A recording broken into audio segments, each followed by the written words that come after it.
My earliest memory of participating in politics was Jimmy Carter's 1976 presidential campaign. For a Cub Scouts project, I made posters complete with a smiling peanut touting my candidate. I was a 9-year-old growing up in eastern North Carolina. At that point in my life, I had only met 2 Republicans, and they were married to each other, so I assumed that my party's candidate would carry North Carolina every 4 years. Little did I know that it would be another 32 years before another Democrat would win my state. When Barack Hussein Obama Trump picks interim replacement to lead IRS. Trump has spent $0.75 million on White House redecorations. Colbert compares Trump to a crazy old guy yelling on his front lawn. Moore carried North Carolina by 14,177 votes in 2008. Obama came close again in 2012.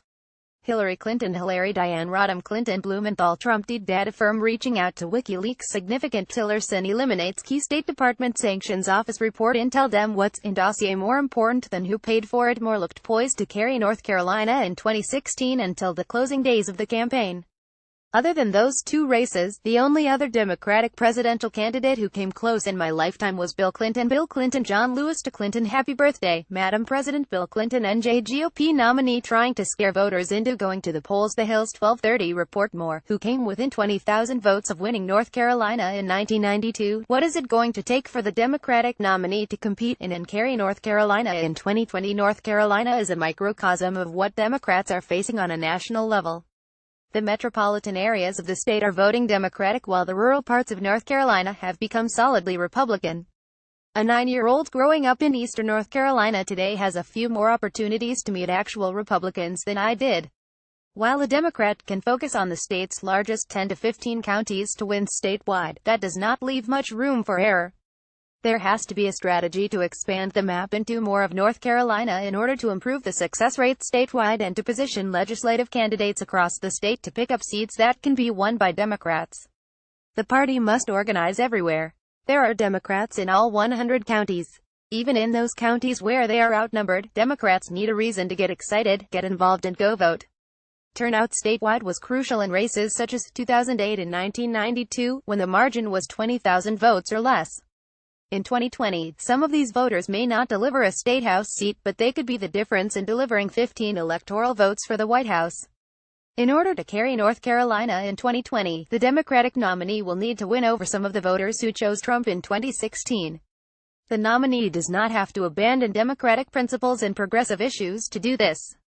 There is a considerable number of Trump voters who split their tickets in 2016. Stop talking down to them and instead focus on what Democrats are going to do to address their problems. Show compassion. Earn their trust and their votes. The 2020 nominee will also have to appeal to the Democratic base. To win, that candidate cannot forget the importance of African American, Latino and young voters. The nominee must inspire and energize this segment of the Obama coalition in order to win. The campaign will also have to be prepared with a robust voter protection program to remove barriers that too often discourage or prevent base voters from casting their ballots. In 2016, registered Republicans had stronger turnout than registered Democrats, 75.3% for Republicans and 68.5% for Democrats. Only 63.1% of the fastest-growing segment of North Carolina voters, those registered as unaffiliated, showed up to vote. Democrats are going to have to do better with their own and with independents in 2020. A Democratic nominee running as a change agent against the status quo presents that opportunity. There is a scene near the end of the documentary War Room where James Carville is on the phone with Gary Pierce, who was managing North Carolina Governor Jim Hunt's 1992 campaign. Despite the fact that Carville knew that Clinton had secured the electoral votes necessary to win, both he and Clinton wanted to put North Carolina in their column. Pierce broke the news that while Hunt won overwhelmingly, Clinton was going to come up short. Winning North Carolina as a Democrat was meaningful to Bill Clinton. He wanted it in 1992 and believed that Hillary Clinton could prevail in 2016.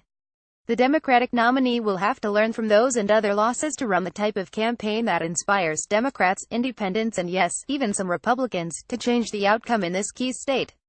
Bruce Thompson, too, served on the National Finance Committee for Hillary Clinton's 2016 presidential campaign. He served as legal counsel to Kay Hagan. North Carolina will be a big battleground state in 2020, linking repatriation to job creation. Former Sen. Kay Hagan in ICU after being rushed to hospital. Moray's 2008 Senate campaign and was a North Carolina advisor for Barack Obama's 2008 presidential campaign.